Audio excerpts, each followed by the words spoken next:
तो ऐसे मलिन समय पर अपने जीवन काल के समय से बड़ा कीमती समय निकाल करके अपनी भलाई का संदेश सुनने के लिए गुरु महाराज के सामने आकर के बैठे हो। तो ऐ प्रेमी भाई बहनों, ऐसे महान विभूतियों का दर्शन करने का मौका हमको भी मिल रहा, आप जैसे लोगों का। तो ऐ प्रेमी भाई बहनों, देखो महात्माओं के सत्संग संदेश में ये बताया जाता है, उनकी वचनवाणी में ऐसा लिखा हुआ है कि गुरु पूजा में सबकी पूजा, गुरु पूजा में सबकी पूजा, और गुरु समान देव नहीं दूजा।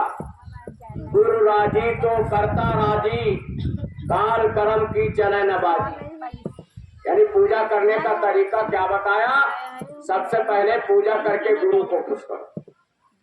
ये पूजा का विधान होता है, पूजा का नियम। ये पूजा का पखवाड़ा देखो चल रहा है और आज उसका समापन है।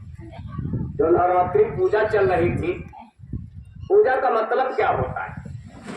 पूजा तो एक पखवाड़े से आप लोग कर रहे हैं, सब लोग पूजा कर रहे हैं। उस पूजा का मतलब क्या हुआ? पूजा तो हमने आपने कर लिया। पूजा का मतलब क्या? पूजा शब्द लिखा होता है पूजा, वो माने पूरी जानकारी, वो माने पूरी, और जा माने जानकारी। पूजा का मतलब ये होता है, पूजा करो तो जानकारी के साथ पूजा करो।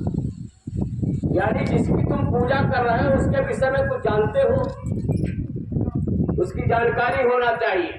बिना जानकारी के पूजा करना, तुम्हारी पूजा वो देवता कबूल नहीं करे।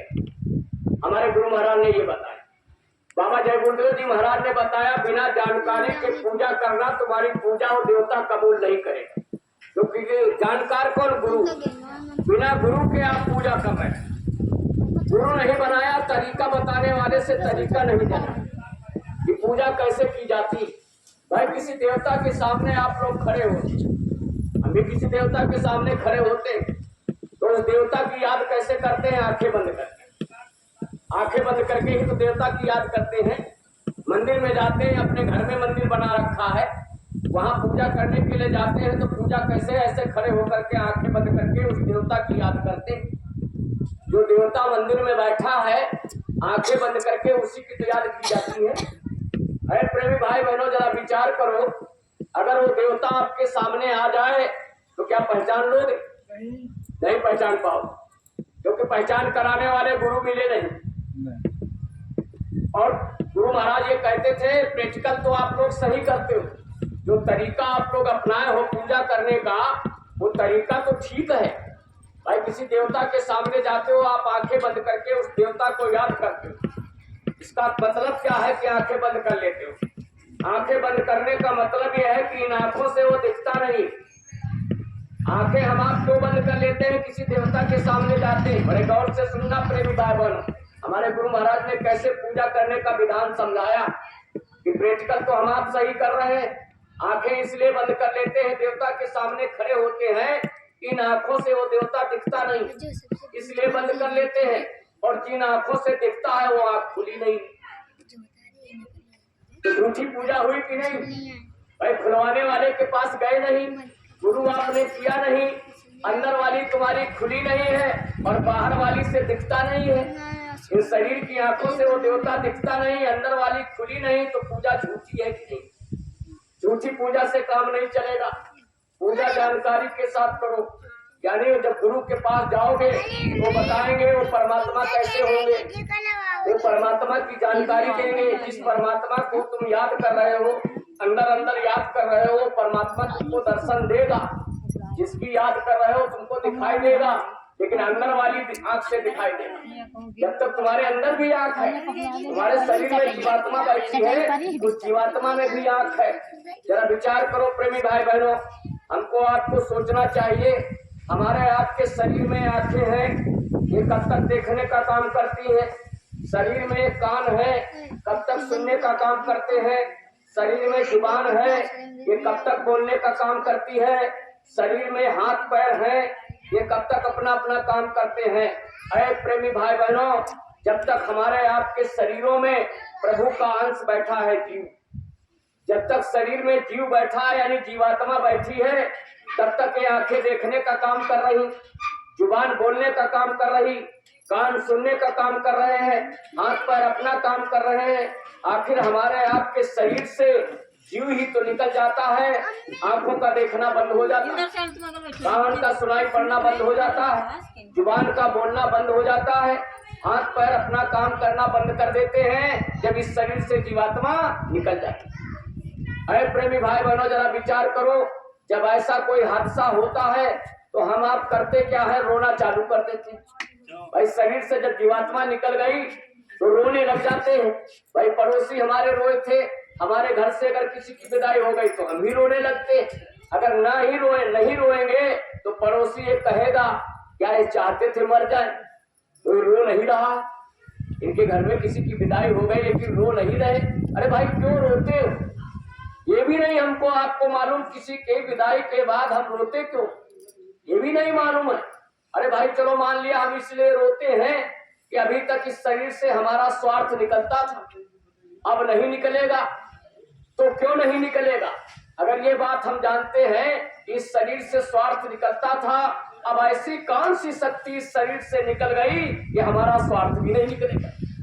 वो है चेतन शक्ति जीवात्मा, वो चेतन शक्ति जीवात्मा है। चेतन के रहते हुए आप सारा काम कर रहे हैं और चेतन इस शरीर से निकल जाए तो एक दूसरे का प्रेम भी खत्म हो जाए, एक पल के लिए भी प्रेम नहीं रहता।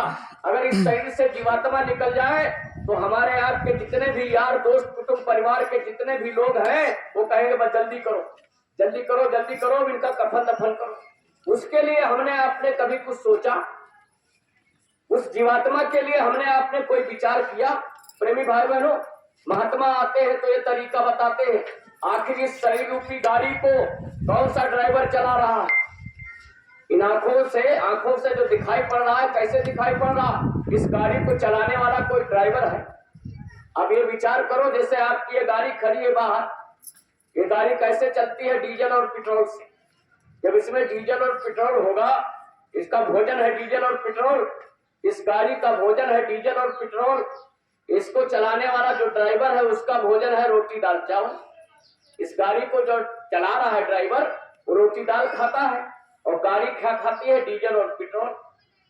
सपोज करो अगर आपका रास्ते में गाड़ी का ईंधन खत्म हो जाए, डीजल पेट्रोल खत्म हो जाए, अब आप सोचो कि ड्राइवर का भोजन गाड़ी को खिला दिया जाए तो क्या गाड़ी चलेगी? रोटी दाल चावल अगर गाड़ी को खिला दो तो क्या वो गाड़ी चलेगी? प्रेमी भाई बहनों, नहीं। मान लिया ड्राइवर को भूख लगी है, अगर ड्राइवर भूखा हो गया है और तुम्हारे पास उसके भोजन की व्यवस्था नहीं है, गाड़ी के भोजन की व्यवस्था तुम्हारे पास है, तुम सोचो गाड़ी का भोजन हम ड्राइवर को खिला दें तो मर जाएगा? अरे भाई उसको डीजल पेट्रोल पिला दोगे तो मर जाएगा। तो कहने का मतलब ये है, इसे बात हम इसलिए आप लोगों को समझा रहे हैं, इस गाड़ी को चलाने वाला जो ड्राइवर है वो जीवात्मा है। हम आप पूरे जीवन, जब से हमारा आपका जन्म हुआ, पूरा समय हम आप इस गाड़ी को चलाने के लिए व्यवस्था करते हैं, इस शरीर को चलाने की व्यवस्था 24 घंटे कर रहे हैं कि बढ़िया पनीर पुलाव कैसे खाने को मिलेगा, बढ़िया लग्जरी गाड़ियों से घूमने को कैसे मिलेगा, बढ़िया एसी कमरों में रहने को कैसे मिलेगा। 24 घंटे हम आप सभी लोग, हम भी उसी व्यवस्था में लगे, आप भी उसी व्यवस्था में सब लोग लगे। ये शरीर कैसे चलेगा, ये परिवार कैसे चलेगा, दुनिया में हमारी जय जयकार कैसे होगी, इसी व्यवस्था में हम आप लगे हैं। और इस गाड़ी को चलाने वाला जो ड्राइवर है यानी जीवात्मा, उस जीवात्मा के भोजन की कौन सी व्यवस्था कर रहे हैं? जीवात्मा के लिए आप कौन सा भोजन दे रहे हैं?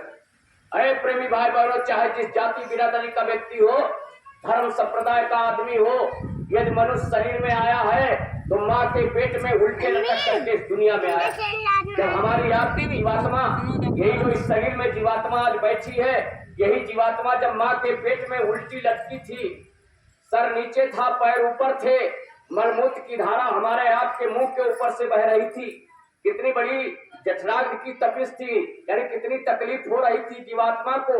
उस समय हमारी आपकी जीवात्मा कैसे उस सृजनहार करतार परमात्मा से विनती करती है। हमारी आपकी धर्म पुस्तकों में लिखा है, हमारी आपकी किताबों में लिखा है, वो किताबें हमारे आपके द्वारा नहीं लिखी गई हैं, किसी महात्मा के द्वारा लिखी गई, किसी संत महात्मा के द्वारा वो पुस्तकें लिखी गई हैं जिनकी हम आप पूजा करते हैं। उन्हीं पुस्तकों में लिखा है, देखो जैसे रामचरितमानस आप पढ़ते हैं, उसको पढ़ने के लिए कोई न कोई संपुट बना लेते हैं, उस संपुट वाली लाइन को बार बार दोहराते हैं। उन्हीं संपुटों में एक लाइन देखो अक्सर बनाई जाती है, दीन दयाल बिरद संभारी और हरहुनाथ मम संकट भारी। ये लाइन रामचरितमानस की है। हमारे गुरु महाराज ने समझाया, किसी रामचरितमानस के जानकार से पूछना ये लाइन किस समय की है। अगर संतों महात्माओं के पास वो व्यक्ति नहीं गया है तो हकीकत मतलब नहीं बता पाएगा, हकीकत उत्तर नहीं दे पाएगा कि ये लाइन का हकीकत मतलब क्या है। वो इधर उधर की बात बताएगा।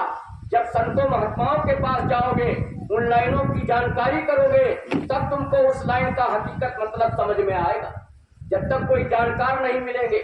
तो प्रेमी भाई बहनों, महात्माओं ने बताया, हमारे बाबा जय गुरुदेव जी महाराज ने भी समझाया है, ये लाइन उसी समय की है जब तुम्हारी जीवात्मा माँ के पेट में उल्टी लटकी थी। वो कैसे विनती करती है, ऐ दीनों पर दया करने वाले दीनानाथ। इस लाइन का मतलब क्या है, ऐ दीनों पर दया करने वाले दीनानाथ, हमारे ऊपर अपार कष्ट है, इस कष्ट का निवारण करो। कैसे हमारी आपकी जीवात्मा गिड़गिड़ाती है, विनती करती है। हम आप सब लोग गिड़गिड़ाए हैं, विनती किया परमात्मा से, हे परमात्मा जल्दी से मुझको इस नरक से बाहर कर दो। हे प्रभु हमारे ऊपर अपार कष्ट है। हमारी आपकी आत्मा की पुकार सुन करके परमात्मा हाजिर हो जाते हैं। परमात्मा ने दर्शन दिया है हमको, आपको सबको परमात्मा ने दर्शन दिया माँ के पेट में। जब हमारी आपकी आत्मा परमात्मा को पुकारती है तो एक पल की भी देर नहीं लगाती, वो तुरंत हाजिर हो जाते हैं आत्मा के सामने। आत्मा से आज भी परमात्मा को याद करो, जैसे गुरु महाराज ने तरीका बताया है। तो 12 बजे रात में याद करोगे तो परमात्मा का दर्शन करो, 2 बजे रात में याद करोगे तो परमात्मा का दर्शन करोगे, लेकिन तरीके से, जैसा तरीका गुरु महाराज ने बताया, जब उस तरीके से परमात्मा को याद करोगे तुमको दर्शन होगा, पूरी बातचीत होगी। तो दर्शन दिया कब, माँ के पेट में। और कहा देखो, समझाते हैं, दर्शन देने के बाद वो आते हैं तो समझाते हैं, बच्चा जिस काम के लिए तुमको मनुष्य शरीर दिया गया था वो तो काम तुम कर नहीं रहे हो। ये दुनिया का साजो सामान इकट्ठा कर रहे हो, इसमें से कोई सुई के नोक के बराबर तुम्हारे काम आने वाला नहीं। ये तुम्हारी जीवात्मा के काम कोई भी सामान आने वाला नहीं। यानी परमात्मा आकर के लज्जित करेंगे, शर्मिंदा करेंगे। आप भी उस तरीके से जब परमात्मा को याद करोगे, गुरु महाराज ने जो तरीका बताया है, युक्ति बताया है, उस तरीके से जब परमात्मा की याद करोगे तो बातचीत होगी, आमने सामने हमारी आपकी बातचीत होगी। वो समझाएंगे, जिस काम के लिए तुमको मनुष्य शरीर मिला था वो तो काम कर नहीं रहे, तुम तो दुनिया का साजो सामान इकट्ठा करने में लगे हो, इसमें से कोई तुम्हारे सुई के नोक के बराबर काम नहीं आएगा।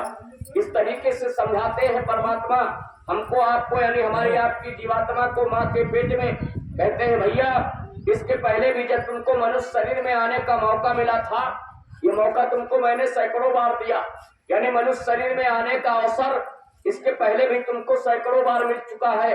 कहा लेकिन तुम्हारी एक आदत है, तुम्हारा एक स्वभाव है, जब तुम्हारे ऊपर तकलीफ आती है तब मुझको याद करते हो। अभी तुम्हारे कष्टों का निवारण कर दिया जाए तो मुझको भूल जाओगे। ये तुम्हारी आदत में है, तुम्हारे स्वभाव में है। यानी परमात्मा खूब लज्जित करते हैं, खूब शर्मिंदा करते हैं और कहते हैं भैया, इसके पहले भी जब तुमको मनुष्य शरीर में आने का मौका मिला था तो किसी महात्मा की शरण में चले जाते, उनको अपना गुरु बना लेते और उनसे रास्ता लेकर के बच्चा यदि भजन भक्ति कर लिया होता तो दोबारा माँ के पेट में उल्टा लटकना न पड़ता, ये तकलीफ तुमको ना होती जो तकलीफ आज हो रही है। परमात्मा खूब समझाते हैं, खूब जो है लज्जित करते हैं, शर्मिंदा करते हैं कि इसके पहले भी किसी महात्मा की शरण में जाकर के अगर भजन कर लिया होता तो ये तकलीफ तुमको ना होती। तो जब भजन का नाम सुना, हमने भी सुना, आप लोगों ने भी सुना, क्योंकि सबका तरीका तो वही है। माँ के पेट में गर्भ धारण करके हम आप सभी लोग इस दुनिया में आए हैं, यानी उसी रास्ते से हम आप सब लोग आए हैं। परमात्मा का दर्शन करते हुए, परमात्मा से बातचीत करके हम आप सब लोग इस दुनिया में आए। तो जब सुना कि भजन भक्ति करने से उल्टा लटकना नहीं पड़ेगा, ये माँ के पेट में जो है तकलीफ नहीं होगी, तो तुरंत एग्रीमेंट कर दिया। एग्रीमेंट यानी इकरारनामा, वादा। कौन सा वादा करके सब लोग आए हो? हम भी वादा करके आए हैं, आप लोग भी वादा करके आए हो।